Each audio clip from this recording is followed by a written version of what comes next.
আসসালামু আলাইকুম প্রিয় কাস্টমার। আমাদের চায়না ফোল্ডিং মশারির শিপমেন্ট চলে আসছে। আমাদের 1200 পিসের মতো চায়না ফোল্ডিং মশারি আসছে, বিভিন্ন কোয়ালিটির চায়না ফোল্ডিং মশারি। আপনারা দেখতে পাচ্ছেন স্ক্রিনে কোন প্রোডাক্টগুলো উঠছে।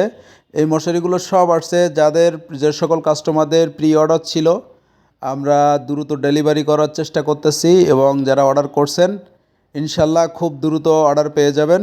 বেশি বেশি চায়না ফোল্ডিং মশারিগুলো আমাদের থেকে অর্ডার করবেন, অরিজিনাল চায়না ফোল্ডিং মশারি পাবেন ইনশাল্লাহ। আমাদের পেজটা ভিজিট করবেন, দেখেন যে কত ধরনের মশারি আমরা ইম্পোর্ট করে থাকি। আমাদের কোম্পানি হচ্ছে চায়না ফোল্ডিং মশারি ইম্পোর্টার। কাজেই আপনারা অরিজিনাল চায়না ফোল্ডিং মশারি পেতে হলে আমাদের কাছে বেশি বেশি অর্ডার করবেন। আমরা সমস্ত বাংলাদেশ ক্যাশ অন হোম ডেলিভারিতে দিচ্ছি। স্ক্রিনে দেওয়া সমস্ত মশারিগুলো আমাদের কাছে পাবেন ইনশাল্লাহ। Thank you so much. আসসালামু আলাইকুম রহমতুল্লাহ।